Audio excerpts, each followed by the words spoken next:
اللہ رب العزت کی ذات اقدس کے لیے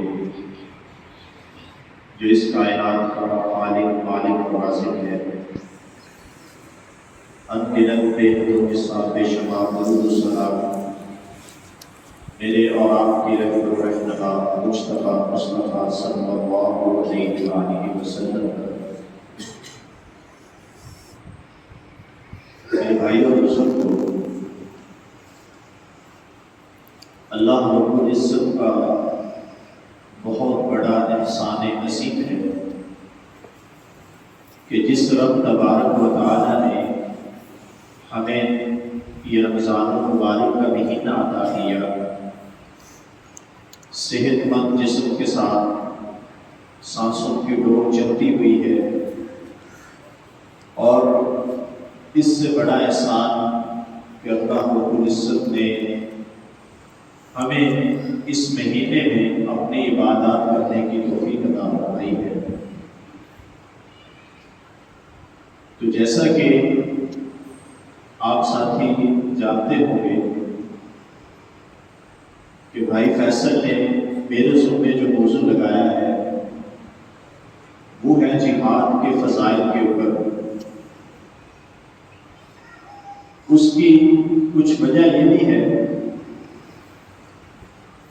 کہ 17 رمضان کو اللہ رب العزت نے مسلمانوں کی ایک پہلی جنگ عظیم جسے ہم بدر کے نام سے جانتے ہیں، اس میں اللہ تبارک و تعالیٰ نے مسلمانوں کو فتح نصیب فرمائی۔ جہاں رمضان المبارک کا تعلق دوسری عبادات کے ساتھ ہے، نماز کے ساتھ، روزے کے ساتھ، زکوٰۃ کے ساتھ اور قیام اللیل کے ساتھ، بھی ہی رمضان المبارک کا تعلق جہاد کے ساتھ بھی ہے۔ اور پھر یہ کوئی ایک جنگ نہیں ہے جو رمضان المبارک میں اللہ کے نبی صلی اللہ علیہ وآلہ وسلم نے لڑی ہے، اس کے علاوہ کئی جنگیں ہوئی ہیں۔ مکہ فتح ہوا وہ بھی رمضان المبارک میں، اندلس کی جنگ ہوئی وہ بھی رمضان المبارک میں، اسکندریہ کی جنگ لڑی وہ بھی رمضان المبارک میں، اور پھر محمد بن قاسم نے جب سندھ فتح کیا وہ بھی رمضان المبارک میں ہے، اور ہمارا ملک پاکستان جب ہمیں ملا یہ بھی رمضان المبارک میں ہے۔ تو اس رمضان المبارک کا تعلق جہاد کے ساتھ بھی ہے۔ اللہ کے نبی صلی اللہ علیہ وآلہ وسلم کو اللہ تبارک و تعالیٰ نے قرآن مجید میں فرمایا، یا ایھا النبی حرض المؤمنین علی القتال، کہ اے نبی مومنوں کو جہاد کے لیے ابھارو، ان کو جہاد کی ترغیب دو، ان کو بتاؤ کہ جہاد اسلام کے لیے، مسلمان کی عزت کے لیے، اور خصوصاً کل قیامت کے دن جنت کے لیے ہر مسلمان کے لیے ضروری ہے۔ اور جذبہ جہاد یہ ہر مسلمان کی شامت کے اندر موجود ہونا چاہیے۔ کیوں؟ اس جذبہ جہاد کے بغیر ہمارا ایمان مکمل نہیں ہے۔ پھر الفاظ کو دہراؤں گا کہ جذبہ جہاد کے بغیر ہمارا ایمان مکمل نہیں۔ اللہ کے نبی صلی اللہ علیہ وآلہ وسلم کی حدیث ہے، ہم سنتے رہتے ہیں حدیث، فرمایا حضرت ابو ہریرہ رضی اللہ تعالیٰ عنہ راوی ہے، مسلم کی حدیث ہے کہ اللہ کے نبی صلی اللہ علیہ وآلہ وسلم نے فرمایا کہ جس انسان نے ساری زندگی کبھی جہاد نہیں لڑا، اور یا پھر جہاد کی خواہش پیدا نہیں ہوئی، شہادت کی اس کے دل میں کبھی زندگی میں خواہش پیدا نہیں ہوئی، اللہ کے نبی صلی اللہ علیہ وآلہ وسلم نے فرمایا وہ نفاق کی موت مرا ہوگا۔ منافق کی علامتوں میں سے نفاق ایک بہت بڑی علامت ہے۔ اس موت کے اندر، منافقت کے اندر شمولیت ہے اس انسان کی کہ جس کے دل میں کبھی بھی جہاد کی خواہش پیدا نہیں ہوئی، شہادت کی خواہش پیدا نہیں ہوئی۔ اللہ کے نبی صلی اللہ علیہ وآلہ وسلم کی سینکڑوں احادیث ہیں کہ نبی کائنات صلی اللہ علیہ وآلہ وسلم نے خواہش کی 10 مرتبہ آپ نے فرمایا اللہ مجھے اپنے راستے میں شہادت کی موت نصیب فرما، پھر زندہ کر، پھر موت شہادت کی نصیب فرما، پھر زندہ کر، پھر شہادت کی موت نصیب فرما۔ اس کا کوئی درجہ ہے تو اس لیے اللہ کے نبی صلی اللہ علیہ وآلہ وسلم نے اتنی خواہش کی تھی کہ حضرت عمر فاروق رضی اللہ تعالیٰ عنہ خلیفۃ المسلمین ہے، امیر المؤمنین ہے، پورے اسلام کی بات دور انہوں نے سنبھالی ہوئی ہے، لیکن جذبہ جہاد ان کے اندر، شہادت کی موت کا جذبہ ان کے اندر بھی تھا۔ اسی لیے تو حضرت عمر فاروق رضی اللہ تعالیٰ عنہ دعا کی تھی نا کہ اللہ مجھے شہادت کی موت دے، اپنے شہر مدینے میں دے اور اللہ کے نبی کے مصلی میں دے۔ تو یہ ہر مسلمان کی اولین ترجیح ہے۔ جس طرح نماز کے بغیر گزارا نہیں ہے، جس طرح روزوں کے بغیر گزارا نہیں ہے، جس طرح اسلام کے دوسرے قوانین کے بغیر گزارا نہیں ہے، اسی طرح جذبہ جہاد کے بغیر بھی گزارا نہیں ہے۔ اللہ رب العزت نے قرآن مجید میں دو ٹوک الفاظ میں اور امر کی صیغوں میں، حکم کی صیغوں میں فرمایا کہ کافروں کے مقابلے میں ہمیشہ ہر وقت اپنی طاقت تیار ہے۔ اور سیغوں پہ غور کریں کہ حکمیہ سیغے ہیں، اللہ رب العزت کا حکم ہے ہمیشہ ہر وقت جب بھی اسلام کو، ملک کو، مسلمانوں کو تمہارے خون کی ضرورت پیش آ جائے، کہ جہاں پہ جہاد فرض ہو جائے تو تمہاری طاقت مکمل ہونی چاہیے، تمہارے وسائل مکمل ہونے چاہیے، تمہاری جسموں کے اندر اتنی وسعت اور طاقت اور ٹریننگ ہونی چاہیے کہ تاکہ تم مسلمانوں کے دفاع کے لیے، اسلام کے دفاع کے لیے کھڑے ہو سکیں۔ آج المیہ یہ ہے کہ ہم نے اپنے معاملات سارے کے سارے افواج کے اوپر چھوڑ دی ہیں کہ یہ فوج ہے، کوئی شک نہیں اس میں، اس وقت جہاد کرنا، جنگ لڑنا فوج کی ذمہ داری ہے، اس میں کوئی دوسری رائے نہیں ہے۔ لیکن بطور مسلمان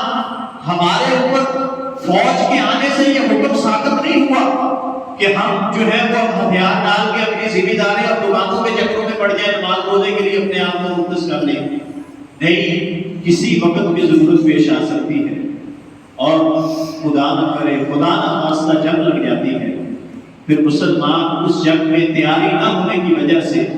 پیٹ پھیر کے میدان چھوڑ کے جو مسلمان بھاگ گیا تو اللہ رب العزت نے اس کا ٹھکانہ جہنم میں رکھا ہے۔ ایک مرتبہ میدان چھوڑ کے جو بھاگ گیا اور پھر اسی حالت میں وہ بھاگتے ہوئے اس کو موت آ گئی تو اللہ رب العزت کی دیکھیں گے کہ اس نے ساری زندگی اتنی نمازیں پڑھی، اتنے روزے رکھے، نہیں، اب اسلام کو اس کی جان کی ضرورت تھی تو اس نے جان نشاور نہیں کی تو اللہ رب العزت اس کی ساری چیزوں کے اوپر قلم پھیر دیں گے کہ نہیں، مجھے ضرورت اس کی نمازوں کی، اس کے روزوں کی۔ اللہ رب العزت نے قرآن مجید میں اسی لیے فرمایا ان اللہ اشتری من المؤمنین بانفسهم واموالهم بان لهم جنہ، کہ اللہ نے مومنین مسلمانوں کی جانوں کو خرید لیا، ان کے مالوں کو خرید لیا، کس چیز کے عوض؟ جنت کے عوض، کہ اس کے مقابلے میں اب ہم اپنی جان اسلام کے لیے نشاور کریں گے اور نشاور کرنے کی ضرورت نہیں ہے تو کم از کم اتنی تیاری، اتنی طاقت تو ہو میرے اندر، اتنا جذبہ تو ہو میرے اندر کہ اللہ اگر اسلام کو میری جان کی ضرورت پیش آئے تو میں میدان میں کھڑا ہوں گا، میں نہیں دیکھوں گا میرے مسائل، میں نہیں دیکھوں گا میری اولاد، میں نہیں دیکھوں گا میرے والدین، میں نہیں دیکھوں گا کوئی اور میرا، نہیں، جب ضرورت پیش آ گئی تو پھر پیچھے نہیں ہوگا۔ اس لیے اللہ رب العزت نے فرمایا بِأَنَّ لَهُمُ الْجَنَّةَ، اس کے عوض پھر اللہ رب العزت نے ان کے لیے جنت تیار کی ہے۔ یقاتلون فی سبیل اللہ فیقتلون ویقتلون، کہ وہ اللہ کے راستے میں جنگ کرتے ہیں، اس جنگ کے عوض اللہ رب العزت نے یہ جانیں خریدی ہیں مسلمانوں کی، اور وہ جنگ کرتے ہیں اللہ کے راستے میں، شہید ہوتے ہیں، قتل کرتے ہیں اللہ کے راستے میں۔ یہ انسان کا معیار ہے، انسان کا ایک لیول ہے کہ اللہ رب العزت نے ہر مسلمان کو ایک مجاہد بنایا ہے، اور ہمارے گھروں میں ہماری اولادوں کی تربیت اس انداز میں ہونی چاہیے، ہماری نسلوں کی تربیت اس انداز میں ہونی چاہیے کہ ضروری نہیں کہ جی وہ جس طرح مثال کے طور پہ جماعت الدعوہ ہے، محنت کرو چلو جہاد کے لیے، کوئی ضروری نہیں جہاد کے اوپر اس وقت جانا، لیکن ضرورت اس بات کی ہے کہ ہماری تیاری تو ہونا کم از کم، ہمارا جذبہ تو ہو جہاد والا کہ جب بھی جس وقت بھی ضرورت پیش آ جائے ہم اپنی جان نشاور کرنے سے دریغ نہیں کریں گے، ہم نہیں ڈریں گے، خوف نہیں کھائیں گے۔ کیوں ضروری ہے؟ اللہ کی جنت لینے کے لیے، اس لیے ضروری ہے کہ کہیں ہم منافقت کی موت نہ مر جائیں، اس لیے ضرورت ہے کہ کہیں اللہ رب العزت ہمارے نماز روزوں کے اوپر پانی نہ پھیر دے، قلم نہ پھیر دے کہ ان کے نماز روزے قبول نہیں ہیں، کیوں ان کے اندر جذبہ جہاد نہیں تھا۔ اور یہ اللہ رب العزت نے ایک مسلمان کی ترجیح کی ہے، مسلمان کی ضرورت رکھی ہے، اسلام کی ضرورت ہے، تو اس لیے اللہ رب العزت نے یہ معاملہ پیش کیا ہے۔ اور اسی رمضان المبارک کے مہینے میں اللہ تبارک و تعالیٰ نے مسلمانوں کو سب سے بڑی فتح نصیب کی ہے۔ قرآن مجید کی بارہا جگہ پہ اس کے نشانات ہیں، اللہ رب العزت اس کا تذکرہ فرمایا ہے۔ یہ جو آیت خطبے میں پڑھی ہے اس کے اندر بھی یہی غزوہ بدر کے متعلق اس میں اشارہ ہے، شان نزول یہی ہے کہ وَلَقَدْ نَصَرَكُمُ اللَّهُ بِبَدْرٍ وَأَنْتُمْ أَذِلَّةٌ، اپنے ایمان کا جائزہ لینا ہے اپنے ساتھ ساتھ کہ اللہ رب العزت نے تمہاری مدد کی بدر میں، جس وقت تم کمزور تھے، تم کم تھے، تعداد میں تھوڑے تھے، تمہیں ڈر تھا کہ لوگ کہیں تمہیں اچک کے نہ لے جائیں، تمہیں پکڑ نہ لیں، یہ تمہارا ڈر تھا، اپنی جانیں نشاور کر دینے کا، جانیں تباہ کر دینے کا خوف تھا، اس وقت اللہ رب العزت نے تمہاری مدد کی۔ فَاتَّقُوا اللَّهَ لَعَلَّكُمْ تَشْكُرُونَ، اللہ سے ڈر جاؤ شاید کہ تم شکر گزار ہو، اللہ سے خوف کھاؤ کہ جس اللہ رب العزت نے اس وقت تمہاری مدد کی اب بھی وہ تمہاری مدد کرنے پہ قادر ہے، لیکن وہ جذبہ پیدا کرو۔ اس لیے علامہ اقبال نے کہا تھا فضائے بدر پیدا کر، فرشتے اتر سکتے ہیں اب بھی کتاب اندر کتاب، کہ اپنے اندر وہ بدر والا جذبہ پیدا کرو کہ اسلام کو ضرورت ہے۔ اللہ کے نبی صلی اللہ علیہ وآلہ وسلم نے جب مشاورت کی صحابہ سے، تو ہم یہ روایات سنتے رہتے ہیں کہ مشاورت کی صحابہ سے کہ اس وقت جنگ پہ جانے کی ضرورت ہے، اسلام کے دفاع کی ضرورت ہے، اور پھر یہاں پہ اللہ کے نبی صلی اللہ علیہ وآلہ وسلم نے اس کے صحابہ نے یہ نہیں کہا تھا ہم تعداد میں تھوڑے، ہم مسائل میں تھوڑے، ہماری کمی بڑی کم ہے، نہیں کہا، بلکہ اللہ کے نبی صلی اللہ علیہ وآلہ وسلم کے تربیت یافتگان نے کیا کہا تھا کہ اللہ کے نبی آپ ہمیں حکم دیں، ہم آپ کے حکم کے اوپر سمندروں میں کودنے کے لیے تیار ہیں، بس آپ کی اجازت اب حکم چاہیے۔ یہ جذبہ پیدا کرنے کی ضرورت ہے۔ اللہ رب العزت نے ہمیں یہ جذبہ پیدا کرنے کا حکم دیا ہے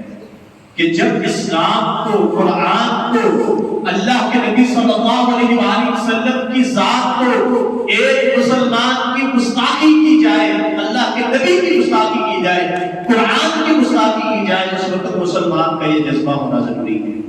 اگر نہیں جذبہ تو پھر وہ نفاق کی موت پڑی ہے۔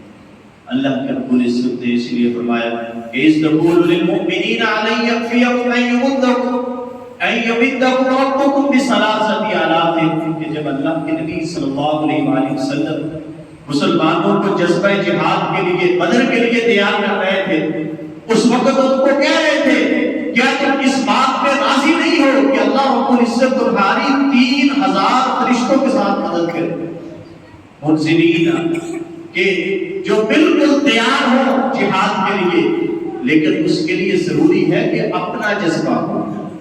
یہ نہیں کہ جس طرح صحابی نے بھی تشبیہ دی تھی کہ ہم موسیٰ علیہ السلام کی طرح نہیں کہیں گے کہ آپ جائیں اور آپ کا رب جائے، ہم یہاں پہ بیٹھے نہ ہم نہ قائدون، ہم نہیں جا کے لڑیں گے۔ جب یہ کیفیت ہوگی نا کہ صرف فوج لڑے، جب یہ کیفیت ہوگی چلو کوئی بھی محلے میں 2-4 بندے دوسرے چلے جائیں، ہر انسان کا اگر جذبہ نہیں ہوگا تو پھر فرشتے بھی نہیں آئیں گے، پھر مدد بھی نہیں آئے گی، اللہ کی پھر نصرت نہیں ملے گی۔ پھر جو اس وقت مسلمانوں کی کیفیت ہے پھر وہی کیفیت ملے گی، پھر وہی چیز ہے، پھر نہیں ہم اس ضلالت سے، اس ذلت سے، اس نئے خانوں کے گھڑوں کے اندر جو ہم گرے ہوئے ہیں، پھر ہم کبھی نہیں ہو سکتے، ہم کبھی نہیں بلند ہو سکتے۔ یہ انسان کے لیے انتہائی اور بہت ضروری ہے۔ اور اللہ کے نبی صلی اللہ علیہ وآلہ وسلم نے آگے کیا فرمایا کہ کہ تم اس بات پہ راضی نہیں ہو کہ اللہ 3000 فرشتوں کے ساتھ تمہاری مدد کرے؟ اور آگے فرمایا بلا ان تصبروا وتتقوا، کیوں نہیں اگر تم صبر کرو گے، کم تعداد میں صبر کرو گے، اللہ کے نبی کا حکم مان کے صبر کرو گے، اور اللہ اس کے خوف اور ڈر کی وجہ سے شہادت کے موت کی تمنا سے نکلو گے، تو اللہ رب العزت کیا کریں گے؟ ھذا یمددکم ربکم بخمسۃ آلاف، پھر اللہ رب العزت 5000 فرشتوں کے ساتھ تمہاری مدد کریں گے، مسببین، کہ جن کے اوپر نشان لگے ہوئے ہوں گے، کہ جو صرف اور صرف تمہاری مدد کے لیے، جہاد میں تمہاری مدد کے لیے آئیں گے، جو تمہاری نصرت کے لیے اللہ رب العزت جن کو پیدا کرے گا۔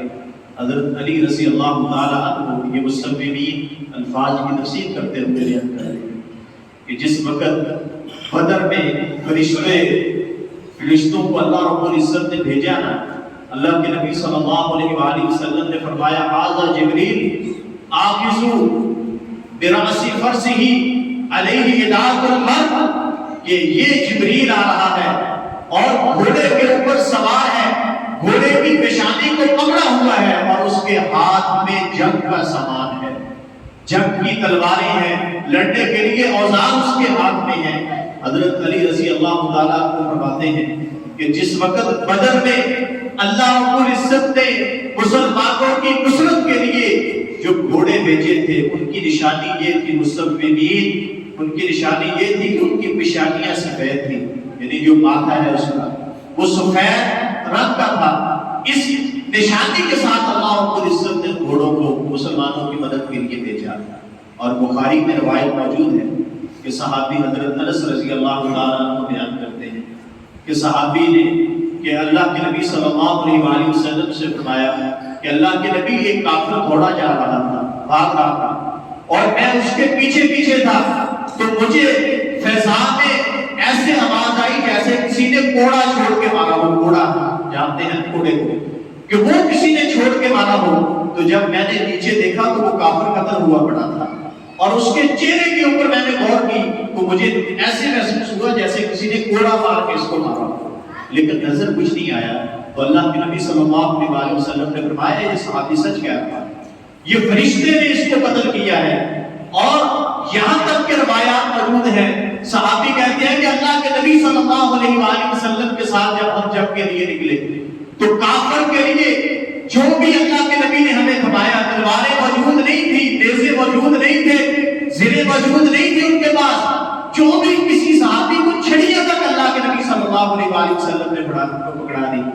اور اسی لیے اللہ کے نبی صلی اللہ علیہ وآلہ وسلم کی حدیث میں فرمایا وَمَن يَتَوَکَّلْ عَلَى اللَّهِ فَهُوَ حَسْبُهُ، کہ جو اللہ پہ بھروسہ کر لے اللہ اس کے لیے کافی ہو جائے گا۔ اللہ کے نبی نے جن صحابہ کو چھڑیاں پکڑائی تھی، اللہ رب العزت نے ان چھڑیوں سے تلواروں کا مقابلہ کیا، اور صحابی خود بیان کرتے ہیں کہ ہم ابھی اپنی چھڑی کو جو بھی ہمارے ہاتھ میں ہوتا ابھی اس کو فضا میں لہراتے ہی تھے کہ کافر کی گردن اتر کے نیچے گر جاتی تھی، کہ اس قدر اللہ رب العزت نے مدد کی مسلمانوں کی۔ کیا ہماری اللہ مدد نہیں کر سکتا؟ ہمارے لیے اللہ رب العزت فرشتے نہیں بھیج سکتا؟ اگر ہمارے لیے سب کچھ بھیج سکتا ہے، ضرورت اس بات کی ہے کہ ایک اللہ پہ توکل ایسے کریں جیسے صحابہ نے کر کے دکھایا ہے۔ اور اللہ رب العزت نے اس لیے ان کے ایمان کو آئیڈیل اور بہترین قرار دیا کہ فرمایا فَإِنْ آمَنُوا بِمِثْلِ مَا آمَنْتُمْ بِهِ فَقَدِ اهْتَدَوْا، کہ جہاں صحابہ جیسا ایمان لے کے آؤ گے تو تمہیں اللہ ہدایت نصیب کر دے گا، تب تم ہدایت پاؤ گے۔ تو وہ ایمان یہ ہے کہ جیسا بھی اللہ کے نبی نے حکم دیا انہوں نے حکم کی تعمیل کی۔ یہ نکاح اللہ کے نبی سردی ہے، یہ نکاح اللہ کے نبی روزے سنت ہے، یہ نکاح اللہ کے نبی جنگ کے لیے تیار نہیں، ہمارے ہتھیار کمزور ہیں، ہمارے بچے ہیں، نہیں، جو اللہ کے نبی نے حکم دے دیا بلا کیوں نہیں یا رسول اللہ، ہم حاضر ہیں، لبیک ہیں ہماری، ہم میدانوں میں کود جائیں گے آپ کے لیے۔ پھر اللہ کو عزت مدد کی ہے۔ تو یہ ایمان اس وقت اس ایمان کی ضرورت ہے ہمیں مسلمانوں کو، اور اللہ کے نبی صلی اللہ علیہ وآلہ وسلم نے بھی پھر وفاق کی انتہا کی ہے کہ جب صحابہ کو تیار کیا، میدان میں پیش کر دیا، اور تھوڑے تھے، اللہ کے نبی کو بھی پتا تھا کہ میرے صحابی کمزور ہیں، اور ابھی ابھی ہجرتوں کے بوجھ اٹھائے ہیں انہوں نے، ابھی ان کے گھروں کے چولہے جو ہیں وہ ماند پڑے ہیں، ابھی نئے نئے اسلام کے اندر داخل ہوئے ہیں،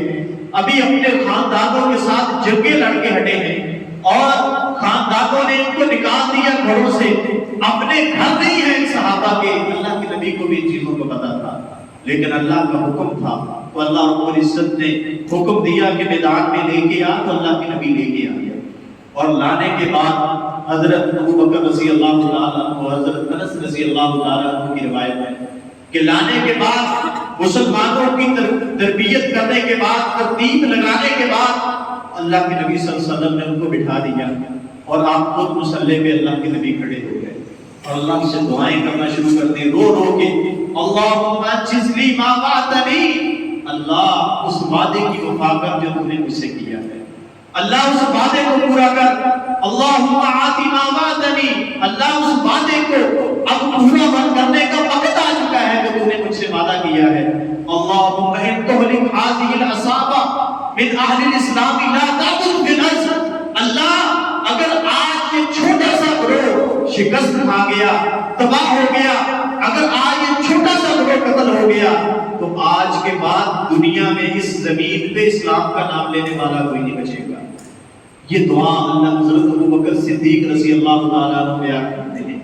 کہ یہ دعا اللہ کے نبی مسلسل کھڑے ہو کے کرتے رہے، مسلسل کرتے رہے، اور رو رو کے اللہ رب العزت سے دعا کرتے رہے، یہاں تک کہ اللہ کے نبی کی چادر کھسک کے زمین کے اوپر گر گئی۔ اور جب میں نے یہ کیفیت دیکھی تو انہوں نے چادر اٹھائی، چادر کو جھاڑا، اور اللہ کے نبی صلی اللہ علیہ وآلہ وسلم کو پیچھے سے اپنی گرفت کے اندر لے لیا اور کہا، اللہ کے نبی لا تحزن ان اللہ معنا، اللہ کے نبی غم نہ کھائیں، اللہ ہمارے ساتھ ہے، اللہ کے نبی آپ پریشانی کو کم کریں، اللہ ہماری مدد کرے گا، آپ کی دعاؤں کو قبول کرے گا۔ یہ وفات ہی اللہ کے نبی کی اپنی امت کے لیے کہ پہلے حکم دیا، تربیت دی، میدان میں کھڑا کر دیا، اب ضرورت ہے کہ اللہ رب العزت سے کہ اللہ تبارک و تعالیٰ اپنے وعدے کو پورا کرے، اور پھر اللہ نے وعدہ پورا کیا یا نہیں کیا؟ کیسے کیا؟ اللہ رب العزت نے قرآن مجید کے اندر نقشہ بنا کے دے دیا کہ استغیثون ربکم فاستجاب لکم انی ممدکم بألف من الملائکۃ مردفین، کہ جس وقت آپ دعا کر رہے تھے اپنے رب سے، آپ التجا کر رہے تھے اپنے رب سے، جس وقت آپ گڑگڑا رہے تھے اپنے رب کے سامنے کہ اللہ مدد کر، تو اللہ نے 1000 فرشتوں کے ذریعے آپ کی مدد کی، نشان لگائے ہوئے گھوڑوں کے ساتھ آپ کی مدد کی، اور اللہ رب العزت نے تیار جہاد کے لیے فرشتوں کو تیار کر کے اللہ تبارک و تعالیٰ نے آپ کی مدد کی۔ یہ ایک جنگ کا واقعہ ہے مسلمان کہ اس کیفیت میں اللہ تبارک و تعالیٰ نے مسلمانوں کی مدد کی، اور مسلمانوں کا جذبہ جہاد دیکھیں کہ ہم نے کتنی بار یہ واقعہ سنا ہوگا کہ جذبہ جہاد کی حالت دیکھیں کہ چھوٹے چھوٹے صحابی ابھی بچپن میں ہیں، شاید کہ بلوغت میں بھی نہیں پہنچے، عبد الرحمن بن عوف رضی اللہ تعالیٰ عنہ فرماتے ہیں کہ میرے پاس آئے معوذ اور معاذ، اللہ کے نبی صلی اللہ علیہ وآلہ وسلم کے یہ محبت کرنے والے، آپ سے پیار کرنے والے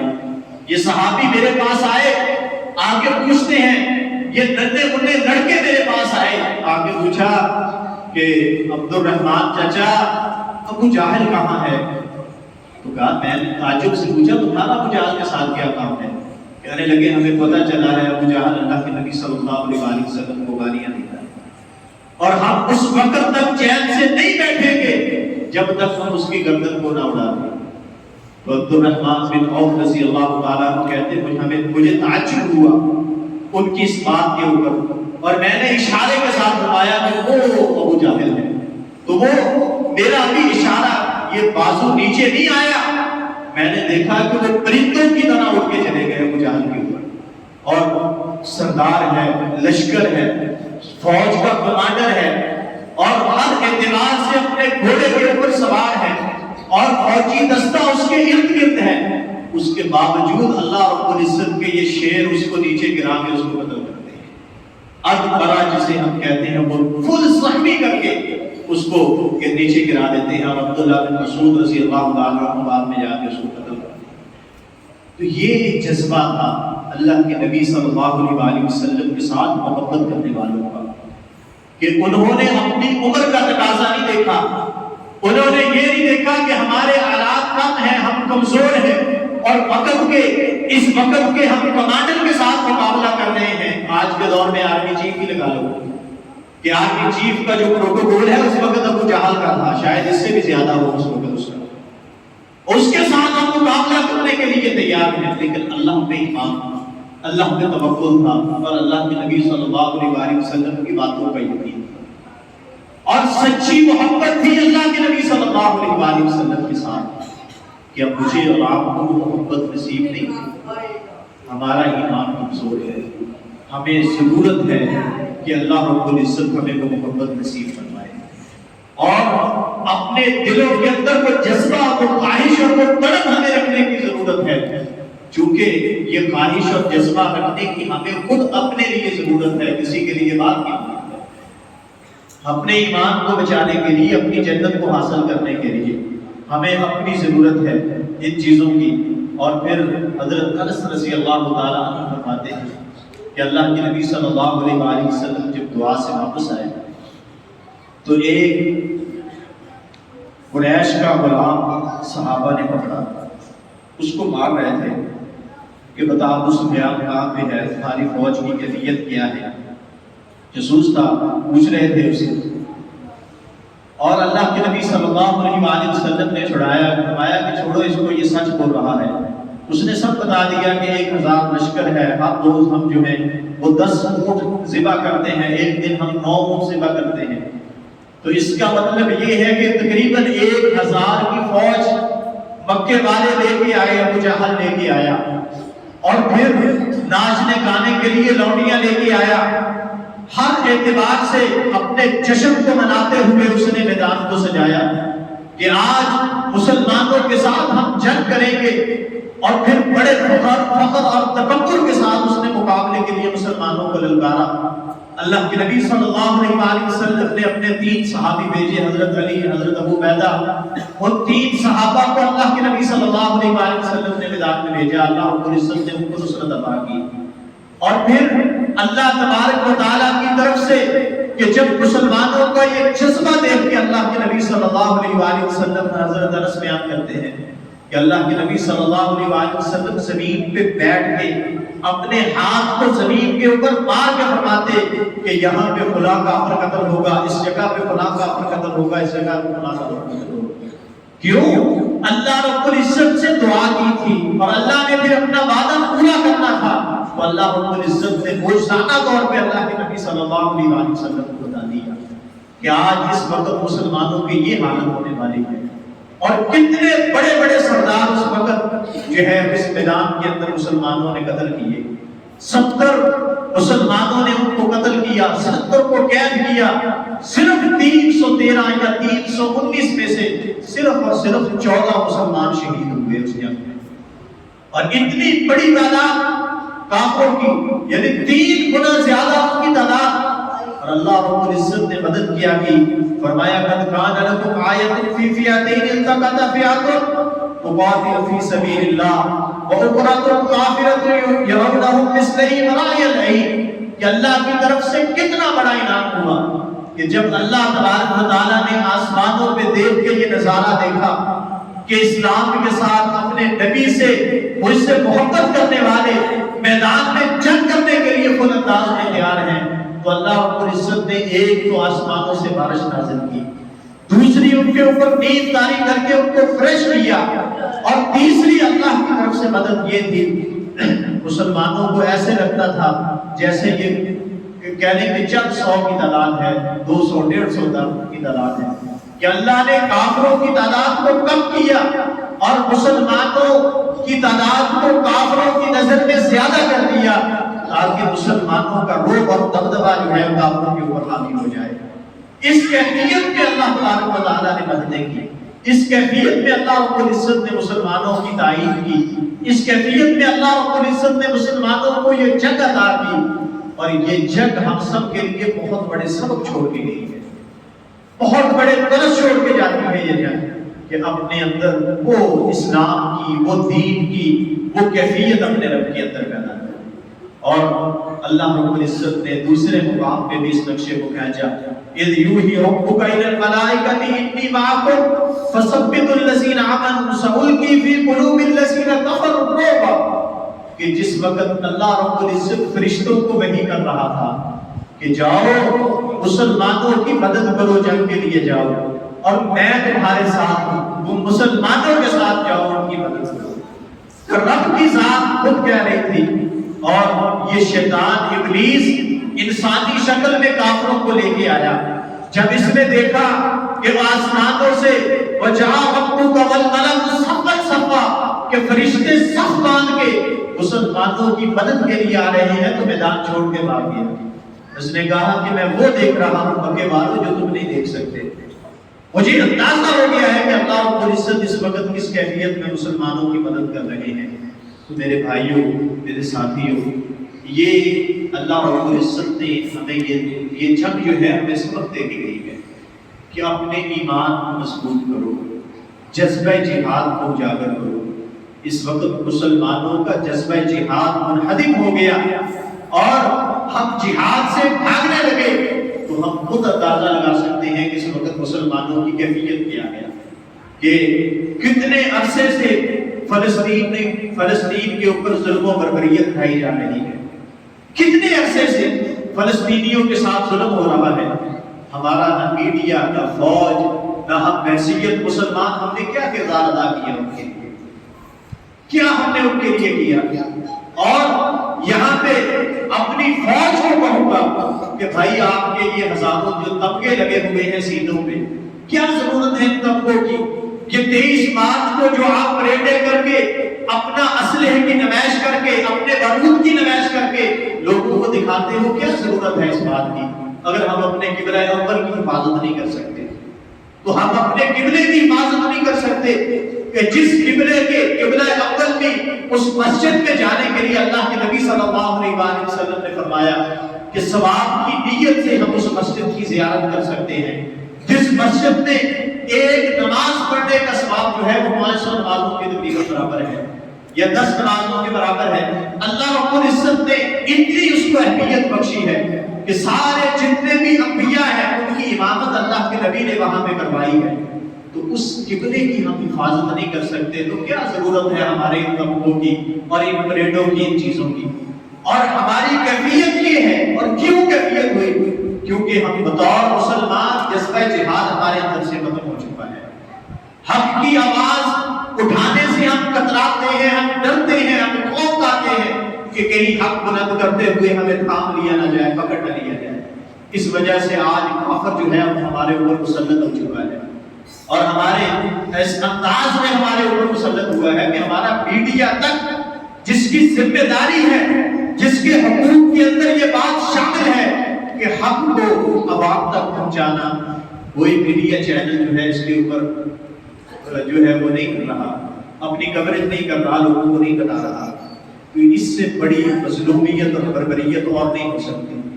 اللہ کے نبی صلی اللہ علیہ وآلہ وسلم نے فرمایا کہ کسی مسلمان کی دکھ اور مصیبت کے اندر جب بھی مسلمان کام آتا ہے، ایک تو روایت ہے نا کہ ایک مسلمان دوسرے مسلمان کے لیے ایک جسم کی مانند ہے، کہ جسم کے ایک حصے کو تکلیف آتی ہے تو سارا جسم لرزا جاتا ہے، ایک مسلمان کو تکلیف آئے تو سارے مسلمانوں کو کام جانا چاہیے، تڑپ جانا چاہیے۔ اب محمد بن قاسم کہاں پہ تھا؟ اس نے ایک عورت نے خط لکھا تو کہاں سے وہ کہاں پہ آ گیا؟ اور صلاح الدین ایوبی کہاں پہ تھا؟ ایک عورت نے خط لکھا، کہاں سے کہاں تک آ گیا؟ اور اللہ کے نبی کی گستاخی کی 4 سال متواتر جنگ کرتا رہا۔ اس نے نہیں کہا تھا کہ ہماری حدود میں شامل نہیں ہے، انہوں نے نہیں کہا تھا کہ ہم مسلمان ادھر ہیں یا اس مسلمانوں کا حق ہے، نہیں۔ جب اسلام کی غیرت کی بات آئی، اسلام کی بلندی کی بات آئی، اسلام کے اوپر کسی نے دعویٰ بولنے کی بات آئی، تو پھر کسی نے اپنی حدود کو نہیں دیکھا، اسلام کی قوالی کو دیکھا، اسلام کی حرمت کو دیکھا اور میدان عمل میں، اور پھر اللہ رب العزت نے ان کو فتح نہیں دی، ان کو اللہ نے ان کی مدد نہیں کی۔ کیا تھا ان کے پاس کہ چند ہزار جو ہے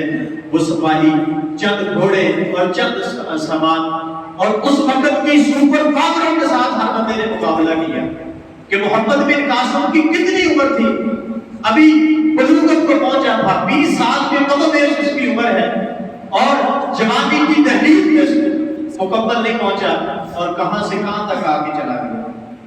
کہاں پہ آ کے انہوں نے اپنے جنگوں کا اختتام کیا۔ کیوں؟ اس جذبہ جہاد کے ساتھ۔ اس وقت مسلمانوں کو بطور اسلام، بطور مسلمان ہونے کی ضرورت ہے کہ ہم اسلام کے دفاع کے لیے، دین کی بلندی کے لیے اپنی جس انداز میں بھی ہم اپنے بھائیوں کی مدد کر سکتے ہیں ہمیں کرنی چاہیے، اور اپنے اندر جذبہ جہاد پیدا کرنا چاہیے۔ دعا ہے کہ اللہ رب العزت ہمیں عمل کی توفیق عطا فرمائے۔ آمین۔